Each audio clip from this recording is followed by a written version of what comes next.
C'est Camerum et aujourd'hui on va pousser les portes de la galerie RX. Exactement. Elle a été fondée par Éric Deromo en 2002 en association avec Éric Redring. C'est ça. Et ils viennent d'ouvrir un espace à New York. Exactement. Et là on va découvrir l'exposition de Hermann Nietzsche. Exactement, Hermann Nietzsche. Donc il a la gentillesse de nous ouvrir les portes un petit peu. Alors ce qui est intéressant, c'est que les galeries peuvent réouvrir depuis maintenant 2 jours. Depuis hier, non ? Depuis hier, exactement. Donc du coup, on est très content de pouvoir faire cette visite d'exposition avec Éric, en personne, himself, qui va nous présenter un peu l'exposition perso d'Hermann Nietzsche, mais aussi l'exposition de groupe. Qui s'appelle Traversée, exactement. Qui est dans la première partie de la galerie. Et moi, je suis particulièrement contente de faire ça autour de Hermann Nietzsche parce que, bien qu'il flirte avec le trash, c'est un artiste qui est extrêmement important pour l'histoire de l'art. Et son travail est exposé dans les espaces de Paris et de New York autour d'une pièce de théâtre qui s'appelle Beyrouth. Et on va discuter aussi de l'influence de Richard Wagner dans son travail. Et moi, ça me passionne, donc je suis très très contente de vous le présenter. Alors, installez-vous confortablement, sortez les plus belles questions que vous pouvez poser à notre ami Éric. Lancelot, Mary Poppins, on compte sur vous. Avec 2 expositions, une exposition collective qui s'appelle Traversée, avec plusieurs artistes de la galerie, et surtout une très belle exposition d'Hermann Nietzsche qui est en duo avec notre nouvel espace à New York. Une installation de Jean-François Fourtou, qui est un artiste avec qui on a commencé un travail de collaboration grâce à la rencontre de Christophe Langlitz. Et donc ça avait commencé en octobre dernier. Et en fait, cette exposition Traversée, c'est l'envie de présenter un certain nombre d'œuvres rencontrées et d'un seul coup trouver un fil conducteur pour les exposer. D'accord. Ce sont que des artistes de la galerie, tu disais, hein. C'est pas. Oui, ce sont que des artistes de la galerie, ou en tout cas qui sont en collaboration. On va découvrir notamment 2 artistes qui s'appellent Naomi Safran et puis Dan Voina, qui sont des artistes de la Slag Gallery, qui est donc la galerie partenaire à New York. À New York, c'est ça. Donc voilà, donc il y a aussi une ouverture dans cette exposition sur des artistes représentés, des collaborations, des projets à venir. Donc voilà, et en fait ce sont surtout des œuvres rencontrées qui d'un seul coup avaient des choses à se dire. Et l'idée de ce terme, d'ailleurs de ce mot traversé, au début je pensais à un monde féerique, mais c'est vraiment ça, c'est de parcourir des œuvres et il y a une sorte d'histoire qui se crée au fur et à mesure des rencontres. Quand on continue la déambulation. La déambulation, exactement, avec une œuvre d'un artiste français, chinois, qui s'appelle Xiao Fan, qui est un artiste d'ailleurs de la première heure de la galerie, parce qu'on a commencé à travailler avec lui il y a près de 20 ans. Waouh! Donc ça fait historique, quoi. C'est historique, exactement, ça ne nous rajeunit pas. C'est rare en plus que des artistes continuent à cette collaboration au bout de 20 ans, je pense qu'à mon avis, c'est assez marquant. C'est assez marquant, d'ailleurs l'artiste, c'est très rare. Souvent, on est sur des collaborations sur 2, 3, 4 expositions. À un moment ou un autre, ça s'essouffle, d'un côté ou de l'autre. Mais il faut voir ça non pas comme une séparation, mais comme quelque chose de... C'est une évolution, c'est un process naturel. Donc voilà, donc ici on est dans la salle de Giulio Villani. C'est quasiment une exposition personnelle. On peut appeler ça des focus parce que c'est pas intitulé comme tel. Ça reste dans l'exposition Traversée. C'est un univers poétique. D'ailleurs, je me rappelle une des questions, quand j'avais ouvert la galerie il y a 20 ans, qui était une question de Richard Lédier, qui m'avait dit « Mais comment tu fais tes choix? Comment tu avances dans tes choix ?» Et j'avais parlé de poésie, ce qui paraissait peut-être un petit peu, je dirais un petit peu rêveur par rapport au marché de l'art, par rapport à tout ça, mais j'aime cette dimension poétique dans l'œuvre. En tout cas, je la revendique en tant que telle. Et dans le travail de Giulio, j'aime beaucoup cette fausse, on va dire, abstraction. C'est-à-dire que quand on est sur les livres ou sur les réseaux, sur Instagram, on regarde ces œuvres en pensant qu'elles sont statiques. De la ligne. Et voilà. Et d'un seul coup, quand on est face à elles, le trait arrive, on s'aperçoit que ce trait n'est pas un trait mais un fil. Et d'un seul coup, cette peinture commence à vivre, à bouger. Et d'ailleurs, on retrouve dans ce travail pictural un écho à tout son travail qu'il réalise sur le tissu. j'aime beaucoup travailler avec des artistes qui parlent leur langage. Et quand je dis leur langage, ce sont aussi bien les origines, mais je dirais que même le pays. J'aime qu'un artiste brésilien, quand on parle du Brésil, et voilà. J'ai des artistes coréens, j'aime que Libé, Bébien-Hou, eh bien, on ressente la Corée dans leur travail. Ça nous fasse voyager, quoi. Exactement. Normal. Ainsi de suite. Oui, mais c'est vrai qu'avec cette mondialisation, on oublie un petit peu d'où on vient et on oublie les territoires alors qu'ils sont bien là et qu'on a des cultures, on a des codes. Et c'est vrai que peut-être que quand on voyage trop, on les oublie. Et pourtant, ils sont bien présents. Et c'est vrai que dans le travail de Joliot, que ce soit d'ailleurs son travail de collage, son travail de peinture, on reconnaîtra un travail brésilien. Je vois la frustration qu'on peut avoir de temps en temps. Une exposition, par exemple institutionnelle, arrive, l'artiste a besoin d'avoir un écho en même temps sur Paris, et on n'a pas les espaces. Parce que c'est la vie, c'est comme ça. Voilà. C'est vrai que ce lieu me permet quasiment, pas tout le temps, mais en permanence quand même, d'avoir au moins une salle de disponible et de pouvoir, et qui sont des salles suffisamment grandes pour pouvoir justement expérimenter, faire un écho, avoir un petit focus qui rappelle l'exposition qui est soit en région, soit à l'étranger. En tout cas, de pouvoir toujours faire un écho. Ça, c'est super. Bah oui, ça, c'est un outil qui est très... un outil que tu peux découper aussi. En fonction des ambiances, pour les faire coller aux travaux. Tu peux permettre aussi à tes visiteurs de voir 3 expos en une. C'est quand même une chance, quoi. Parce que là, c'est un peu ce qu'on fait. Ici, on est sur une forme de solo show. À l'étage, on est vraiment sur une expo collective. Et sur la dernière salle où on va s'installer, là, on est aussi sur un solo show. Donc à Paris, c'est assez rare. C'est assez rare. C'est assez rare. Et en même temps, ce lieu, on a mis à peu près plus de 3 ans à le trouver. Et à l'époque, on avait un lieu dans le 8e, on avait 200 mètres carrés, on avait un très grand lieu à Ivry-sur-Seine, on a à peu près 1500 mètres carrés. Et l'idée, c'était de trouver un lieu en plein centre du Marais qui puisse faire oublier les 2 autres espaces que nous avons pour les réunir. Donc, moins de mètres carrés, mais en fin de compte, agencé de la façon. Mieux. Et tu as senti un changement dans tes visiteurs entre Matignon et ici? Alors, malgré ce qu'on imagine, les visiteurs que j'avais à Matignon étaient les mêmes que ceux du Marais. Par contre, pas dans la même quantité, ça c'est une certitude. J'ai senti une différence au niveau surtout professionnel. C'est-à-dire qu'effectivement, il est beaucoup plus facile aujourd'hui, dans cet espace, vu sa situation, de rencontrer d'autres confrères, des conservateurs, des journalistes. Je dirais que combien de fois je me retrouve pour des questions de réseau à passer des coups de fil en vitrine et en fait à voir des gens que je connais et j'ai juste à leur faire un petit signe de la main. Viens boire un café. Voilà, donc ça a été le cas hier. Il y avait Philippe Dagen qui passe. L'artiste Julio Villani le connaissait très bien, il lui a fait un signe et d'un seul coup, on n'avait pas besoin de rendez-vous pour effectivement. Je pense que c'est vraiment un de ce quartier qui fait ça.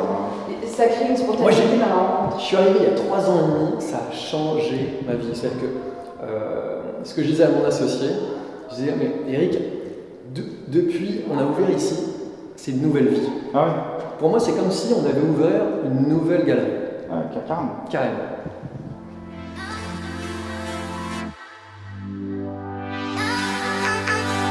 Donc là, on est sous la verrière, donc l'espace principal de la galerie, avec un solo de Hermann Nietzsche qui fait aussi écho à l'exposition, donc comme je vous disais, du nouvel espace à New York, avec un fil conducteur qui est en fait Bayreuth qui fait donc appel au festival qui a été créé par Wagner et dans lequel a déjà été invité une fois en 2009 Hermann Nietzsche et qui le sera d'ailleurs de nouveau cet été. C'est ce que tu disais. Oui, exactement. C'est une pièce de théâtre, du coup il fait toute la scénographie. Alors et ce sera normalement, on pourrait appeler ça de la scénographie, c'est plus en fait une œuvre qui est une réponse, je dirais, à la Valkyrie de Wagner. Donc Wagner qui est aussi quelqu'un qui a énormément influencé l'œuvre d'Hermann Nietzsche. Quand il parle de la Valkyrie, d'ailleurs, il parle d'explosion de couleurs. Ouais. Et effectivement, cette série qui a été faite entre 2006 et 2009, je dirais, correspond aussi à la première invitation qu'il a eue à Beyrouth. Je dirais retranscrit très bien quand on parle d'explosion de couleurs. Je pense que là, j'ai pas besoin d'en dire plus. Et tu peux nous parler, parce que l'année dernière, entre les deux confinements, tu avais aussi fait une exposition d'Hermanitch. Tout à fait. Il y a un lien sur la question de l'explosion de la couleur, mais ces deux expositions, elles sont totalement différentes. Complètement. Alors ça, c'est quelque chose, c'est un dialogue aussi qu'on a avec la commissaire d'exposition qui s'appelle Denise Vandelporet, grâce à qui d'ailleurs j'ai rencontré et on a pu établir cette collaboration avec Hermanitch. L'idée, c'était de pouvoir aussi, on parlait avec Giulio Villani, c'est de décloisonner les pensées. C'est-à-dire qu'on pense connaître souvent un artiste, une œuvre. Là, on est quand même sur un grand monsieur qui a une histoire, qui a été un des fondateurs de l'actionnisme viennois, mais il a 82 ans, mais il a des choses à dire. Encore. Et oui, et avec une énergie incroyable. C'est un artiste qui, à 82 ans, se renouvelle et amène une force dans sa peinture, une fraîcheur, des tonalités qu'on ne lui connaissait pas auparavant. C'est bien que les artistes, même à cet âge-là, continuent à se développer, quoi. Mais je dirais, mais plus que jamais. C'est-à-dire que, moi, en tout cas, c'est la sensation que j'ai, du peu que je connais, c'est que j'ai l'impression que plus il avance, plus en fait il est jeune.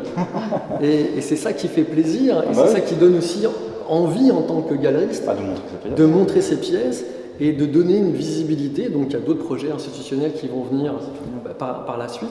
Et c'est vrai que là, l'idée, après avoir montré en fait une phase plus classique, la première exposition qu'on a faite, classique, mais en même temps, on a montré vraiment le peintre.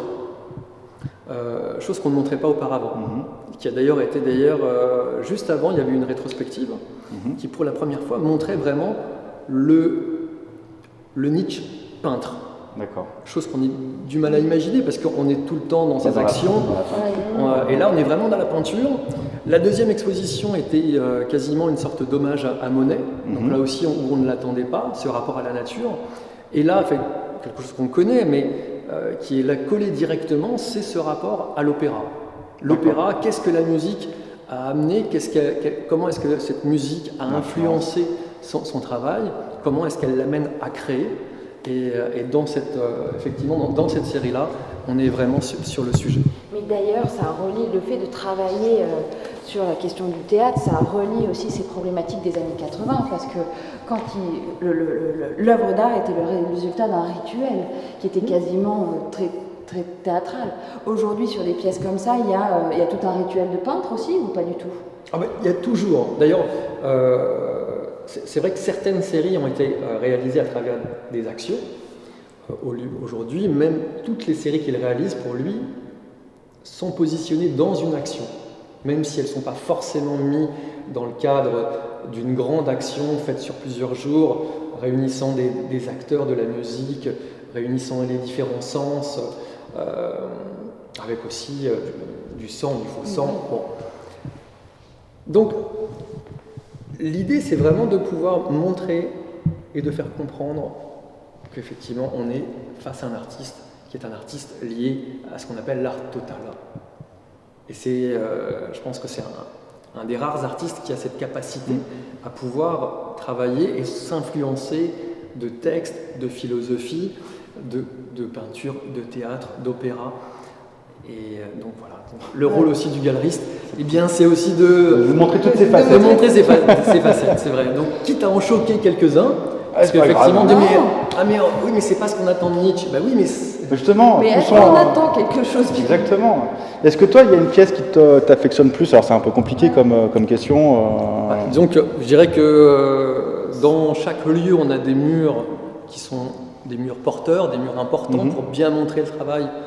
Effectivement, ce mur, sous cette verrière, avec cette lumière, c'est forcément un mur qui est consacré à une œuvre qui va plus me toucher, ou toucher plus la commissaire d'exposition.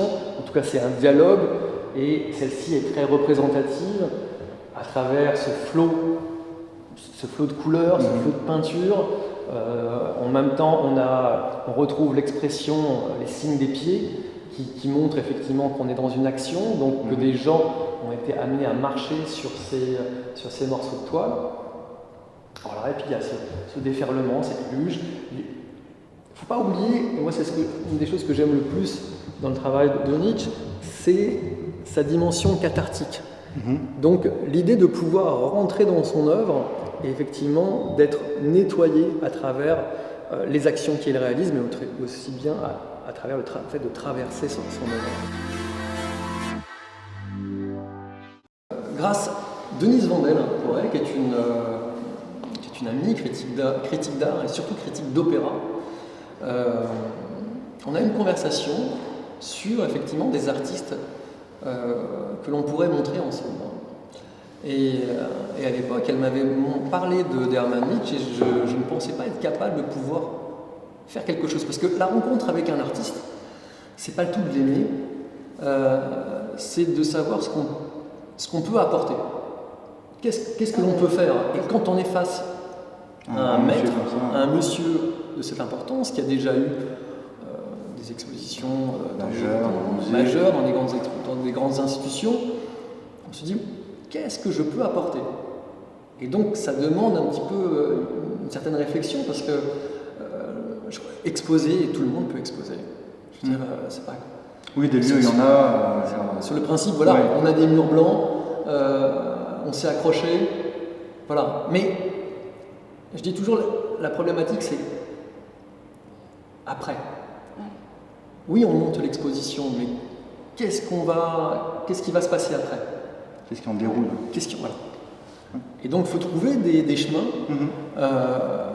Et pour ça, il faut effectivement avoir une vraie transparence avec l'artiste avant de commencer l'aventure.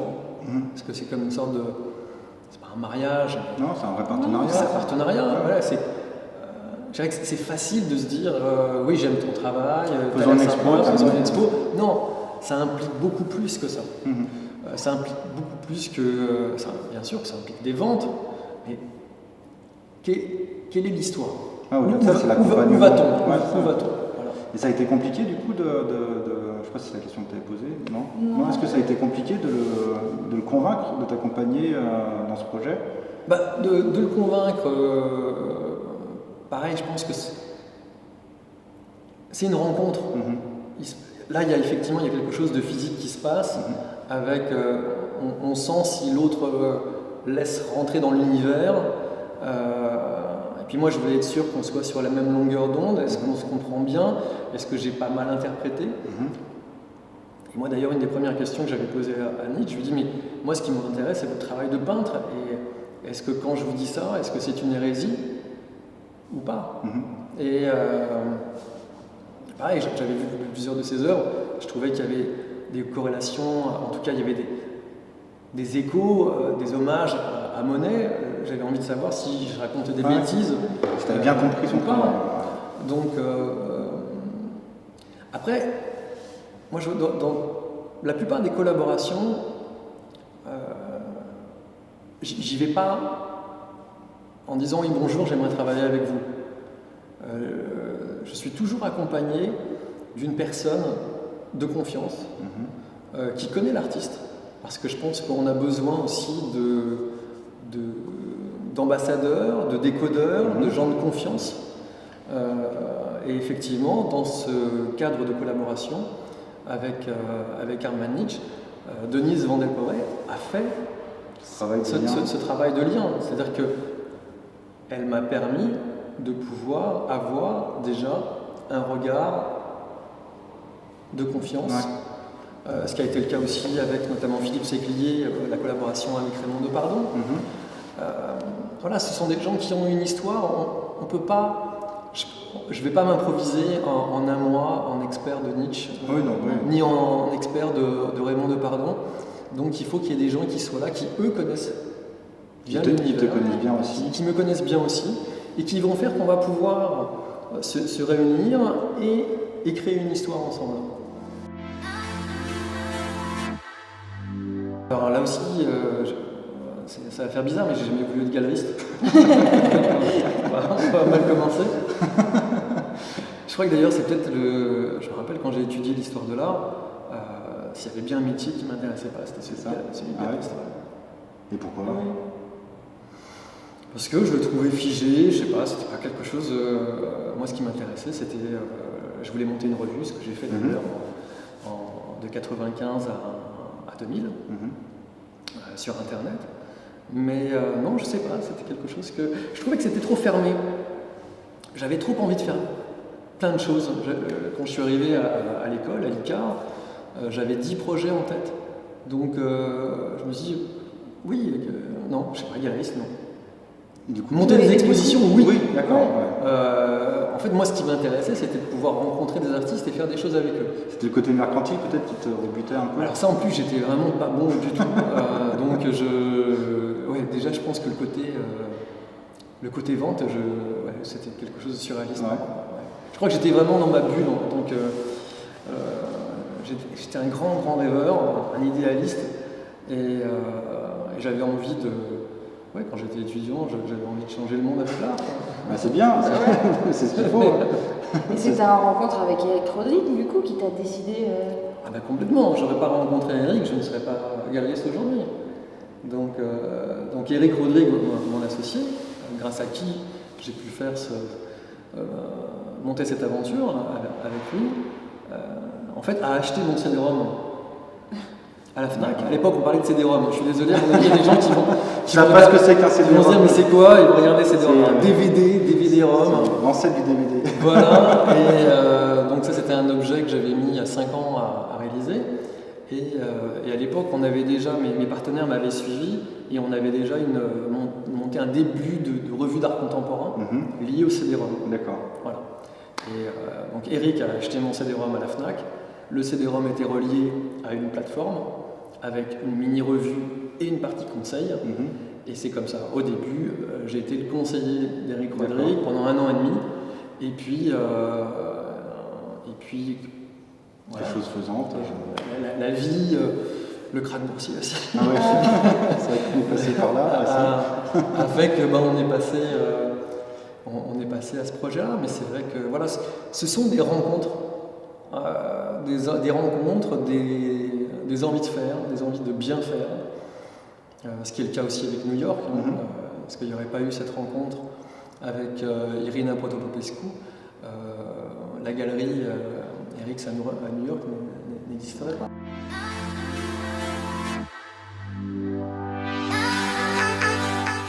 Oui, c'est ce que je regarde à chaque fois par rapport à bon nombre de confrères, et c'est pas, je ne vois pas comment faire autrement en fait.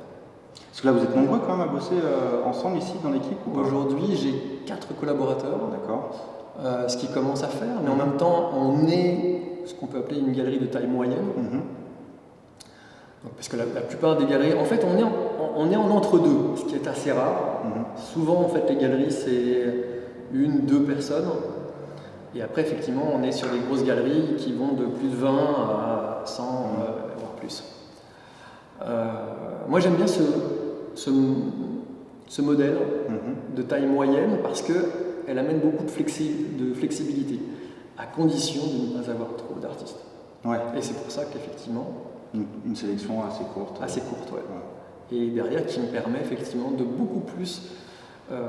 me poser et de faire un travail de fond, notamment institutionnel.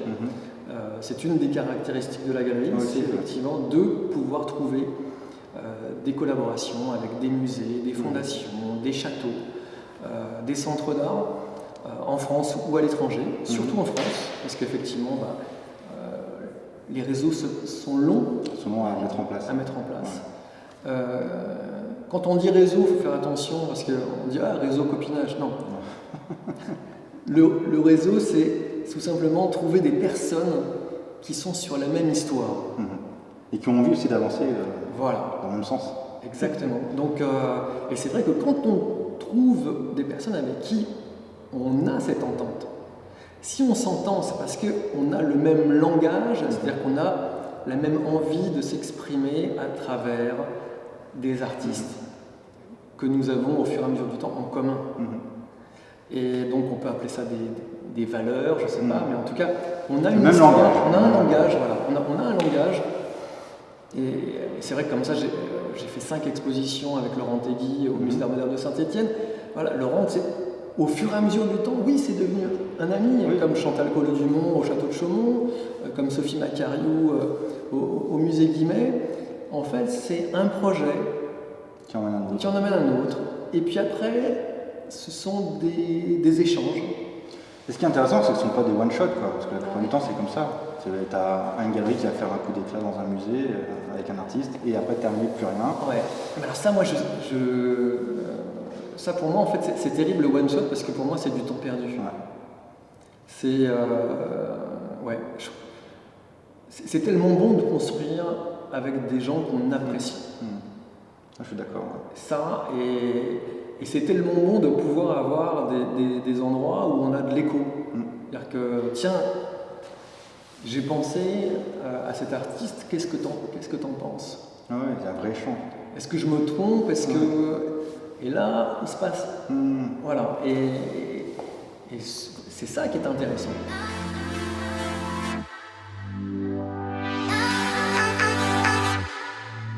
Je suis un homme de solutions, je suis un homme de rencontres, je suis un homme de projets. Et donc, moi, à l'époque, j'étais sur un projet qui était d'ailleurs quelque chose qui était dans l'air du temps, qu'on n'a pas inventé spécialement, mais donc Irina Protopescu, qui a une galerie à New York qui s'appelle Slag, on avait décidé de faire de mutualiser, en tout cas de prendre des stands en commun sur des foires. Voilà, chose qui commençait à se faire qui se fait un peu parfois. Voilà, qui se fait un peu, voilà. Et donc on était parti sur un projet, un à Paris, un à New York, et le Covid était arrivé.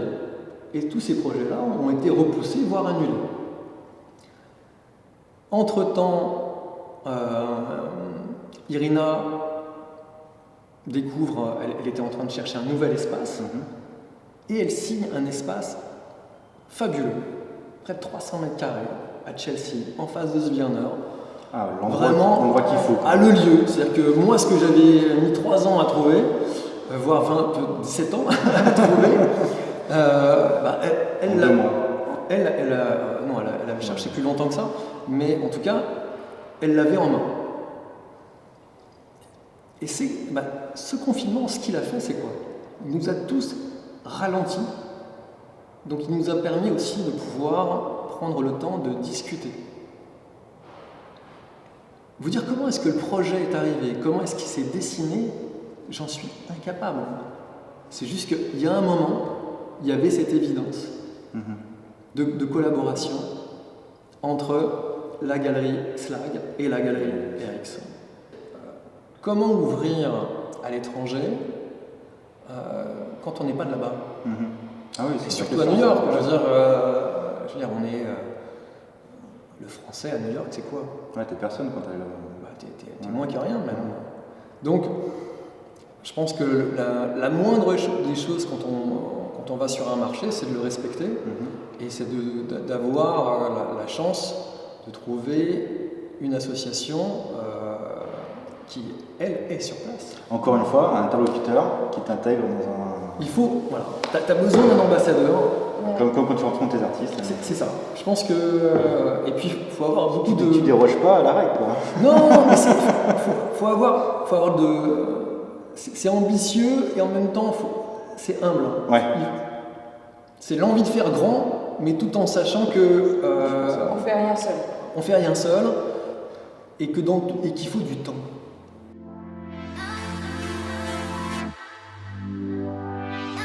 Pas avoir peur de poser, parce que nous, de toute façon, c'est notre métier, on est là pour répondre aussi bien à l'accueil que par internet ou que sur les plateformes. On est là pour répondre aux questions. Et souvent les gens sont étonnés de voir les prix. En fait, ils s'attendent à ce que le montant soit exorbitant et pas toujours, mais dans bien des cas, en tout cas, ils sont surpris de voir que oui, c'est bien sûr que c'est cher, bien sûr que c'est un certain montant. C'est quand même de l'argent. Mais par rapport à certains artistes, et notamment par rapport à leur notoriété, eh bien, ça reste accessible. Ça reste accessible. Acceptable. Voilà. En tout cas, accessible pour certains en fonction de chacun de son moyen. pareil, quelqu'un va me dire c'est cher, ça dépend pour qui, ça dépend de ce que vous y attendez. Est-ce que c'est juste pour décorer ou est-ce que c'est parce que vous êtes vraiment impliqué sur l'artiste, sur une période? Est-ce que c'est un investissement? Bon. Toi, tu as des clients qui sont des acheteurs investisseurs? Non. Non, c'est ce que quand ça m'arrive d'avoir des personnes qui me disent voilà, j'ai un billet de temps, mais j'aimerais sortir dans 2 ans. Je dis moi, je préfère être clair, je suis pas la bonne galerie. Maintenant, travailler, par contre, sur certains artistes, travailler sur, vu que j'ai l'expérience de 20 ans, travailler sur 5 ans, sur 10 ans. Oui, là oui. Si l'artiste me laisse le temps de continuer à travailler dessus. Dans certains cas, oui, effectivement, je peux dire oui, effectivement. Ah ouais. Vous pouvez y aller.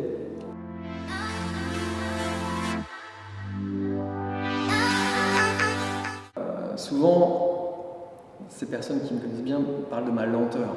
Je dis mais je ne suis pas lent, c'est juste que j'ai besoin de temps pour construire. Ouais. Donc effectivement, oui. C'est une lenteur qui me permet de construire. Ouais. Non, mais c'est vrai que c'est par rapport à d'autres galeries. En fait, les choses bien, tu es en marge de cette philosophie de tout de suite. Non, mais il y a des gens peut-être qui savent faire ça, il y a des gens qui. Mais moi, je ne sais pas. Je pense qu'on parlait effectivement d'identité, qui on est. Moi, je sais que ça, je pense que d'abord, ça ne m'intéresse pas, parce que j'aime bien, en fait. J'aime bien l'histoire qui va avec. J'aime bien comprendre. Et plus j'avance d'ailleurs, plus j'aime comprendre un petit peu ce qui se passe autour. J'aime comprendre l'écosystème. Voilà. Et pour ça, courir, c'est compliqué. De lire et de courir en même temps, je crois que c'est assez compliqué.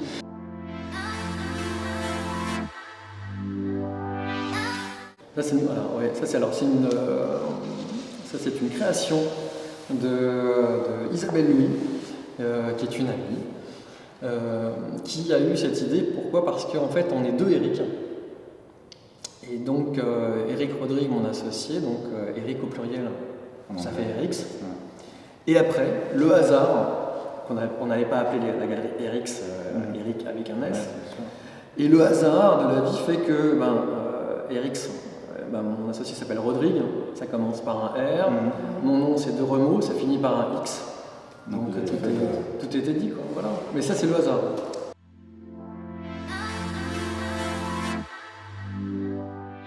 La base de notre métier, c'est le partage. C'est le partage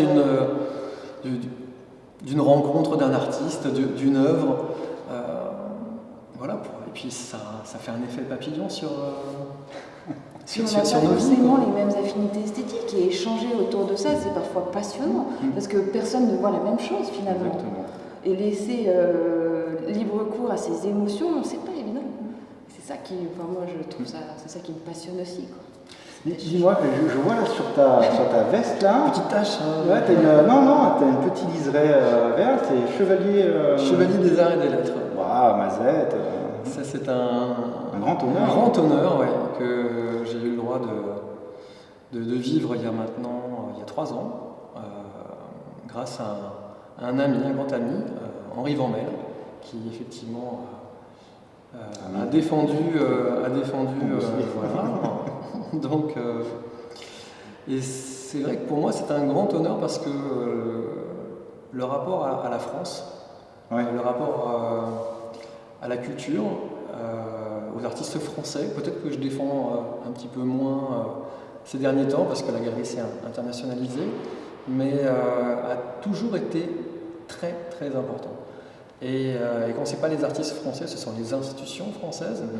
Voilà, moi je suis fier de mon pays et tu le rends bien avec cette décoration. J'ai essayé de faire à mon niveau des projets entre la Corée et la France, entre l'Afrique, parce que j'ai aussi travaillé avec un ami collectionneur à Sanani Ridgey, avec la Fondation H pour promouvoir la scène malgache en France, avec un partenaire français qui est la Cité internationale des arts, avec aussi Bénédicte Alliot. Donc C'est pour ça que quand on parlait du métier, moi je trouve que ce que je trouve intéressant dans le métier de galeriste, c'est qu'il a beaucoup évolué et qu'aujourd'hui, en fait, il nous amène à faire beaucoup plus que ce qui pouvait exister il y a 20 ans ou 30 ans, c'est-à-dire effectivement une exposition, une vente. Voilà. Et aujourd'hui, on est producteur, on est apporteur d'idées, on a un vrai échange avec les institutions. La question n'est pas de savoir si on est à égal et égal, c'est plutôt... Qu'est-ce que tu apportes? Voilà, Qu'est-ce que j'apporte? voilà, exactement. On discute cette question encore. On discute. Voilà, j'ai l'impression qu'on peut faire quelque chose ensemble parce que, regarde, je pense que c'est pour toi. Et là, ah bah non, bah oui, et là, voilà. Ça, c'est intéressant. Et quand on voit après le projet final, qui parfois a mis 2 ans, 3 ans, 4 ans, 5 ans à se monter, bah là c'est jubilatoire. Là, on est content, et puis on montre à l'artiste qu'on y a cru jusqu'au bout. On n'a rien lâché. On n'a rien lâché, que lui non plus n'a rien lâché parce qu'il a attendu toutes ces années, mais on a réussi à faire des beaux projets ensemble. Bon, bah écoute, sur ces belles paroles, écoute, je te... Bien. Merci. Merci de nous avoir accueillis. Merci pour cette invitation. Merci à toi. Avec plaisir. De cet bel échange dans ton bel espace. Dans ce sublime espace, cette très belle exposition. Ouais. Merci. Camille, la semaine prochaine, on est où? La semaine prochaine, on rencontre un collectionneur qui s'appelle Nicolas Loge-Rolasser et qui a monté un musée sur les quais de Seine qui s'appelle Fluctuart et qui a d'autres projets à nous raconter. Et on sera... Toujours, tellement plein de Oui, il n'arrête jamais. Je connais bien. Pour les amis de Twitch, merci encore de nous avoir suivis. On voit que vous êtes de plus en plus nombreux, ça fait vraiment très plaisir. Pour les amis qui sont sur YouTube, parce que la vidéo sera montée et diffusée, rediffusée sur YouTube. Non, on coupera bien monté, t'inquiète pas. Les amis sur YouTube, n'oubliez pas un petit like, un petit abonnement, ça fait pas de mal. Pour nous, ça nous permet de montrer des émissions de toujours de meilleure qualité. Les amis, merci encore pour tout. Merci Eric. Merci d'être resté. Ouais. Passez une bonne soirée. Une bonne soirée, et si vous sortez, profitez d'une bonne bière en terrasse parce que maintenant on peut. Et venez pousser les portes des galeries.